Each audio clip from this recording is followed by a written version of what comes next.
برصغیر کی تاریخ ایک ایسا معمہ جس کی تاریں آج تک الجھی ہوئی ہیں۔ آج کے اس جائزے میں ہم سیدھا اس پیچیدہ اور آپس میں جڑی ہوئی تاریخ کے اندر غوطہ لگانے والے ہیں۔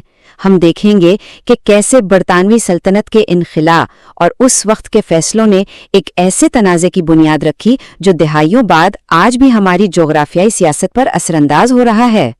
آج کی اس گفتگو میں ہم جن اہم سنگ میلوں کا احاطہ کریں گے ان میں 1947 کی تقسیم سے لے کر مسئلہ کشمیر کا آغاز، متحدہ پاکستان کے اندر پڑنے والی دراریں، 1971 کا بنگلہ دیش بحران اور اس سارے عمل کی شدید انسانی قیمت شامل ہیں۔ اور آخر میں ہم دیکھیں گے وہ غیر حل شدہ تاریخی ورثہ جو آج بھی ہمارے سامنے ہے۔ اب ذرا ایک لمحے کے لیے اس ہندسے پر غور کیجیے۔ 1 کروڑ؟ جی ہاں، ذرائع کا تخمینہ ہے کہ 1947 میں تقریباً اتنی ہی لوگ اپنے گھر بار چھوڑنے پر مجبور ہوئے۔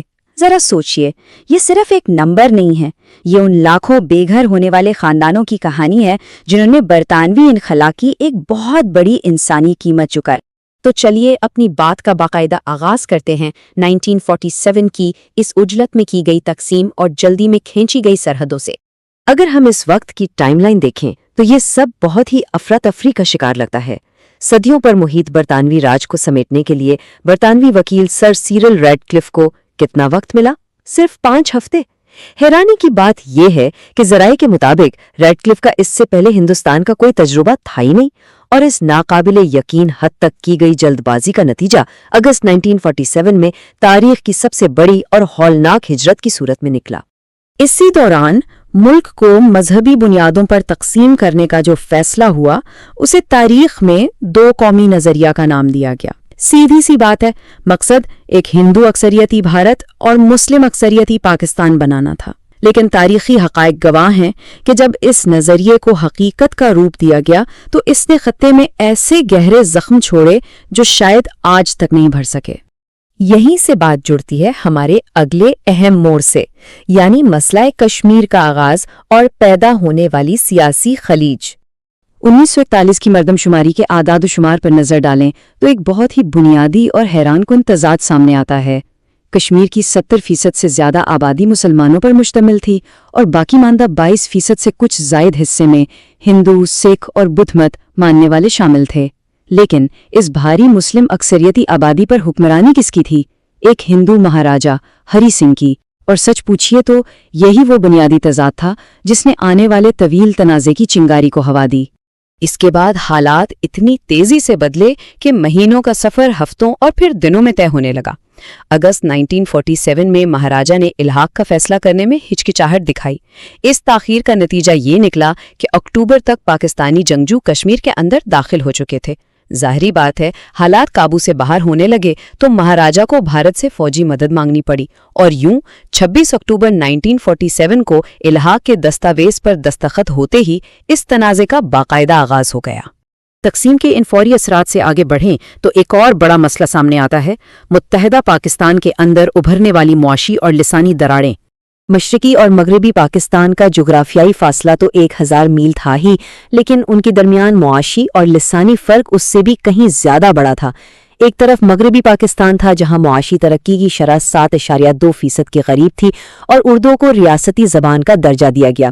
دوسری طرف مشرقی پاکستان میں ترقی کی شرح صرف 5.2% تھی اور وہاں بنگالی زبان کی تحریک زوروں پر تھی۔ یہ ناہموار پالیسیاں ایک ایسا سیاسی خلا پیدا کر رہی تھیں جس سے بڑھنا مشکل ہوتا جا رہا تھا۔ اب ذرائع صدق کو دیکھیے، 22۔ یہ واقعی ہوش اڑا دینے والا انکشاف ہے جو ذرائع سے ملتا ہے۔ اس دور میں پاکستان کی کل صنعتی دولت کا 66% اور بینکنگ کا 87% حصہ محض 22 خاندانوں کی مٹھی میں تھا۔ ظاہر ہے جب معاشی عدم مساوات اس حد تک پہنچ جائے تو طلباء اور مزدور طبقے میں شدید غم و غصہ تو پیدا ہونا ہی تھا۔ اور یہی وہ غصہ اور عدم مساوات تھی جس نے 1971 کے بنگلہ دیش بحران کو جنم دیا۔ ویسے 1971 کا یہ بحران محض کوئی مقامی یا علاقائی مسئلہ نہیں تھا۔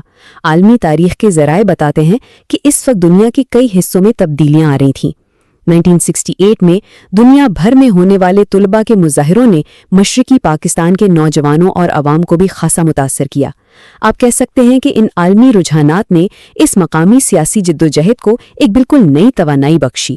اگر ہم ان کے سیاسی مطالبات کو دیکھیں تو شیخ مجیب الرحمان کی عوامی لیگ کا مشہور 6 نکاتی پروگرام ہو یا پھر اسٹوڈنٹ ایکشن کمیٹی کا 11 نکاتی پروگرام، یہ صرف کاغذ پر لکھی ہوئی تجاویز نہیں تھیں، یہ اس وقت کی مضبوط مرکزیت پسند فوجی حکومت کے لیے ایک سیدھا اور کھلا چیلنج تھیں۔ منصفانہ اجرت اور جمہوری انتخابات کی ان مسلسل گونجتی آوازوں نے ہی دراصل علیحدگی کا راستہ ہموار کیا۔ ان تمام سیاسی، معاشی اور جغرافیائی فیصلوں کی ایک بہت ہی بھیانک انسانی قیمت بھی تھی جسے نظر انداز نہیں کیا جا سکتا۔ 7 لاکھ ذرائع بتاتے ہیں کہ کشمیر میں جہاں کل آبادی اس وقت تقریباً 1,26,00,000 تھی، وہاں 7 لاکھ فوجی اور پیرا ملٹری فورسز تعینات کی گئیں۔ ذرا اس تناسب کا تصور کیجئے، یہ ہندسہ چیخ چیخ کر اس حد سے زیادہ ملٹرائزیشن کی کہانی سناتا ہے جس نے وہاں کے عام لوگوں کی روزمرہ زندگی کو شدید دباؤ میں ڈال دیا۔ اب اس فوجی موجودگی کے اثرات کو سمجھنے کے لیے ہمیں افسپا یعنی armed forces special powers act جیسے قوانین کو دیکھنا پڑے گا۔ ذرائع واضح طور پر بتاتے ہیں کہ یہ قانون فورسز کو انتہائی وسیع اور غیر معمولی اختیارات دیتا ہے، جیسے کہ بغیر کسی وارنٹ کے تلاشی لینا، شک کی بنیاد پر گولی چلا دینا، اور سب سے بڑھ کر یہ کہ ان کارروائیوں پر انہیں قانونی گرفت سے مکمل استثناء حاصل ہونا۔ مختلف تعلیمی اور تحقیقی ذرائع اس خطے میں انسانی حقوق کی سنگین خلاف ورزیوں کی طرف اشارہ کرتے ہیں۔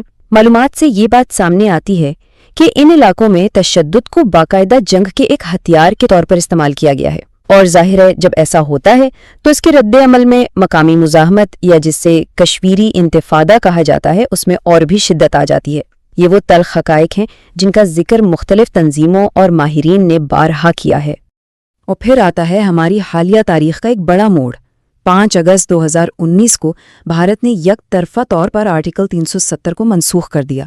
ذرائع کے مطابق اس ایک اقدام نے صرف کشمیر کی خصوصی خود مختار حیثیت کو ہی ختم نہیں کیا، بلکہ اس نے اس پورے خطے کے آبادیاتی خدوخال اور قانون سازی کے منظرنامے کو جڑ سے ہلا کر رکھ دیا۔ اب ہم اس گفتگو کے آخری حصے کی طرف آتے ہیں، یعنی یہ تمام واقعات کیسا تاریخی ورثہ چھوڑ گئے ہیں اور ان کے دیر پا اثرات کیا ہیں۔ اگر ہم آج کے حالات پر نظر دوڑائیں تو صاف پتہ چلتا ہے کہ 1947 کی اس جلد بازی والی تقسیم نے صرف نئی قومیں ہی نہیں بنائی، بلکہ ایسے مسائل کھڑے کیے جو آج تک ہمارے سامنے ہیں، چاہے وہ کشمیر میں لائن آف کنٹرول کا مسئلہ ہو، بھارت اور پاکستان کا ایٹمی طاقتوں میں تبدیل ہونا ہو، یا پھر بنگلہ دیش میں آج بھی نظر آنے والی سیاسی نزاکتیں ہوں۔ دراصل یہ سب اسی ایک طویل اور پیچیدہ تاریخی زنجیر کی کڑیاں ہیں۔ تو آخر میں یہ تمام حقائق ہمارے سامنے ایک بہت ہی اہم اور فکر انگیز سوال کھڑا کرتے ہیں۔ جو کچھ ہم نے آج جانچا اس سے ظاہر ہوتا ہے کہ مصنوعی طور پر کھینچی گئی سرحدوں کے اثرات کتنی گہرائی تک جاتے ہیں۔ تو سوال یہ ہے کہ کیا اس تاریخی بوجھ کے ساتھ اور ایک عجلت میں ہونے والے نوآبادیاتی انخلاء سے منقسم یہ خطہ کبھی حقیقی اور دیر پا امن پا سکتا ہے؟